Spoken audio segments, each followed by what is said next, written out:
So I'm going to show you quickly kind of different steps of that. So, you know, a lot of times we just I just draw and just try and, we knew we wanted a tech character, right? So a tech giant character, and the thing that makes sense is a giant robot. So we kind of went through this phase where we're taking this kind of arcane feel of a robot and, you know, go through iterations. And when, as far as doing this and even making a character, you know, this is a 3D print. This came out of our 3D printer, which you can see in the other room. Exactly like this. This is just, it comes out in color. It's pretty crazy. So this is at a point where we can look at it and go, wow, that is a cool toy, but it doesn't feel like Skylanders. There's something about it that's a little bit too old, skews a little bit too old, a little bit too scary. Not enough of a hero character. This could be a, you know, a boss or something, right? It's not clear enough.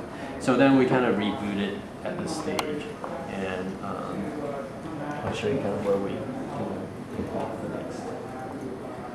So we went back to like, what is a Skylander? You know, a lot of goofiness, a lot of things are different, you know, a lot of things are unusual, and things that just kind of make you chuckle, right?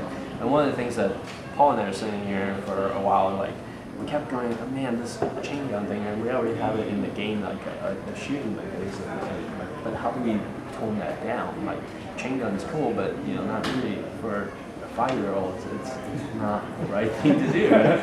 So we're sitting here like, oh, maybe we do this kind of gun or that kind of gun or this kind of, maybe it shoots from this and that, and then it was just like, we're both sitting here pointing, like doing the gun gesture. Every kid has done this, right? So then we kind of, from here we decided that, well, why don't we just use a robot, right? You just shoot from the finger. That's kind of funny. Yeah, it's different. So then we went with that theme, like, okay, we want that, and but like, what does a robot look like? And we went through tons of iterations of different things, and so we go through iterations of color, tons of different details. Now we're getting down to a little bit more detail. So as a toy, it's really important that the front looks really cool, right? Because that's where you're going to see it. But in the game, we actually care a lot about the back, because that's where you're going to see it a lot of the time, and also the top, right? So this is an example of like when we're trying to figure out what is the top of the head, what should it look like? Maybe it's just not really, you don't care, you know, it's just a really shiny thing, or maybe it's an antenna and different types, you know. And this is kind of working off like what is the wheel? Is it a cog? Is it a wheel looking thing? Is it a spiky thing? Is it a tank thing? And what's the gun's finger looks like? You know, it can go pretty serious or it can be simple. And so this is kind of iteration that we go through before we come to a character. So that's just kind of show you, like, you know, people often think like, oh, you design Skylander characters, so you just draw and go. That's never the case. You know, it's very rare that you'll draw one thing. It's like, oh, this is so cool, and make a toy out of it. It's lots of iterations, and going as far as making a toy before we realize, no, this is not cool. And you know, here's an example of like the character we ended up with, you know, where we can, this is 3D printed and we can try out different poses. Once we have it in 3D, we model, you know, things in 3D and we can pose it out, as you can see there. And here's a really good example of like, this is just coming out of the 3D printer like this. And here's where we can really, when you hold it in your hand, that's when you go, oh, okay, I get it. This is a real representation. You feel like a kid, you know. As soon as you have something like this in your hand, it just feels like a kid. So, you know, this is where we go, okay, wow, that's cool, or like, you know, this is a better pose, but it actually doesn't fit in the box, and you can't see his face from the front, you know, and that kind of thing. And we go through lots of iterations like this before we finally, you know, have a real toy. And this is a really good representation. It really is the same thing, right? This has upgraded weapons, which we added in later. But otherwise, it's the same pose, it's the same size, it's basically the same thing. You know? So the 3D printer really is an amazing tool for us, you know, to actually feel like a kid. You know, this cut down so many months of work. This was new to Giants. The first game we didn't have, we didn't do much of this prototyping. We rely on a lot of the toy company to help us prototype.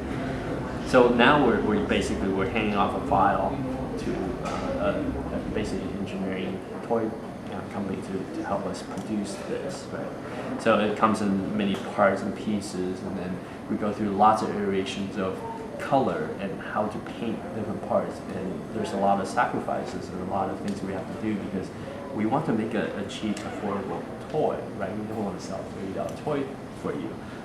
We can make it look really great for you if we did, but we have trade-offs. So it's a lot of picking what's the best part to paint and what kind of paint we use and how we do that. And if you look at this toy or any of these guys, you compare it with toys out in the market, it's amazing. We use so much more paint than other brands and other character toys. And that's purely because we care about these things, right? We're not really just out to make tons of money and all this kind of thing. We really care about how this character feels and looks. Being able to do a lot of this in-house now, has that cut down on production mistakes? A lot more, yes.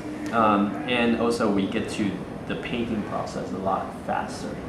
Previously we had to go through lots of iterations of like, okay, well some parts isn't modeled correctly because we didn't do the high-res model.